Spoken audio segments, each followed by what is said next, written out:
Welcome to The Dive, your daily deep dive into the transformative ideas shaping today's world. Join your hosts, Tim and Kim, as they distill key lessons from best-selling books authored by the world's leading thought leaders. Each episode offers insightful discussions designed to inspire personal growth and spark meaningful change. Tune in every day to embark on a journey of discovery and enlightenment with The Dive. Hey everyone, welcome back. We're diving deep today, getting into something pretty fundamental. Trust. Specifically, how it plays into leadership. Yeah, it's really the bedrock, isn't it? Like, you can't have solid leadership without that foundation of trust. Exactly. And that's what we're digging into today. We've got this excerpt all about the law of solid ground. And it's fascinating how it just cuts straight to the point.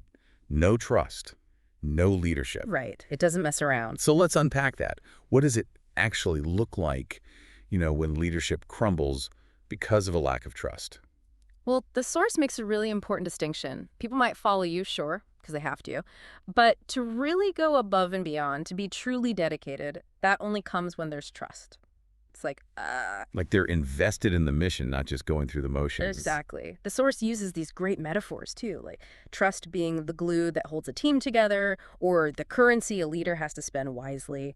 Those metaphors really paint a picture, don't they? It makes it more tangible. Definitely. And, it makes you think it's not just about leading a small team, right? This applies to leaders on any scale. Oh, absolutely. Like, think about historical figures, political leaders, CEOs of massive companies. Right. And the source actually brings up a really interesting example. Joseph from the Bible, sold into slavery by his own brothers.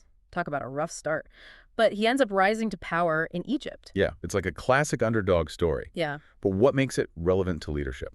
It all comes down to his integrity. Even when he was falsely accused, facing all these challenges, he stayed true to himself. And that earned him the trust of the Pharaoh. So it wasn't just about being a good guy. It was strategic. That trust allowed him to lead effectively. Exactly. He guided Egypt through a famine because people believed in him.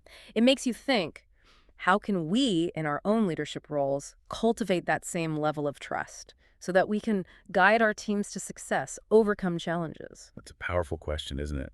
And it's interesting because the source also delves into the flip side. What happens when leaders break that trust? Right, because it's not just about the absence of trust, it's about the active breaking of it. And the consequences can be pretty devastating. So what does that look like? What are the signs that trust is being eroded? The source points to dishonesty, inconsistency, lack of accountability. That when leaders say one thing but do another, or when they fail to take responsibility for their actions. Yeah, that hypocrisy can be so damaging. It makes it hard to believe anything they say. Exactly. And while those leaders might hold on to power for a while, it's usually short-lived. The source argues that their influence eventually fades, and they often leave behind a trail of damaged teams and organizations. It's like they burn bridges wherever they go, leaving chaos in their wake. So how do we avoid that? How do we, as leaders or aspiring leaders, build that solid ground of trust? The source actually breaks it down into 3 key actions: practicing integrity, admitting mistakes, and protecting your team. Okay, let's break those down. Starting with integrity. I imagine it goes beyond just being honest, right?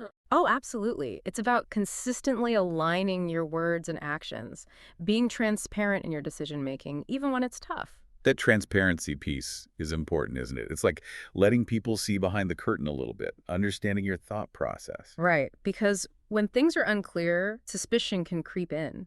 But if you're open about how and why you make decisions, it builds credibility. It shows you have nothing to hide.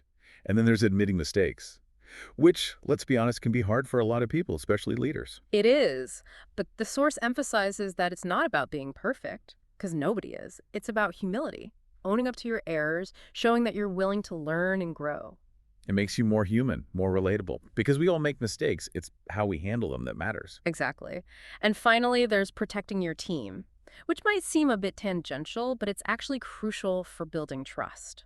How so? Well, think about it. Standing by your people, especially when times are tough, shows them that you're reliable.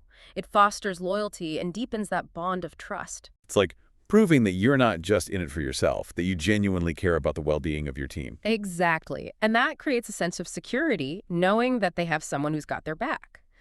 So putting it all together, someone who embodies these principles, integrity, humility, and loyalty, is more likely to be a leader people trust and want to follow. They become someone worth following, not because they demand it, but because they've earned that respect. Absolutely. And, it's not just some theoretical concept. There are real-world examples of this. Look at Satya Nadella, CEO of Microsoft. Oh yeah, he's been in the news a lot. I remember when he took over, Microsoft was facing some serious challenges. Right. Internal competition, Hmm. a perceived lack of innovation. Their stock was struggling. It wasn't looking good. So what did Nadella do differently? He recognized that rebuilding trust within the organization was crucial. He fostered collaboration, broke down those silos, and got everyone on the same page with a shared mission. It's like he hit the reset button and said, we're all in this together. And it seems to have worked. It did. Yeah. Microsoft is now one of the most valuable companies in the world. Their culture has shifted. They're seen as innovative again. It's a pretty striking example of how impactful trust-based leadership can be. It's a real testament to the power of the law of solid ground, wouldn't you say? Absolutely. So as we wrap up this deep dive, it's clear that trust is that essential foundation for effective leadership. Without it, things crumble. But with it, anything is possible. And on that note, here's something to ponder, maybe even journal about. What steps can you take, starting today, to build and strengthen trust within your own sphere of influence? It's a question worth asking ourselves, no matter where we are in our leadership journeys. Thanks for joining us for this deep dive into the law of solid ground. We'll see you next time. See ya! Thank you for joining us on this episode of The Dive. We hope today's exploration of groundbreaking ideas has provided you with valuable insights to apply in your own life. Don't forget to subscribe to our channel and hit the notification bell to stay updated with our daily episodes. If you enjoyed today's discussion, please give us a thumbs up and share it with your friends. We'd love to hear your thoughts in the comments below. Until next time, keep diving your mind to new horizons.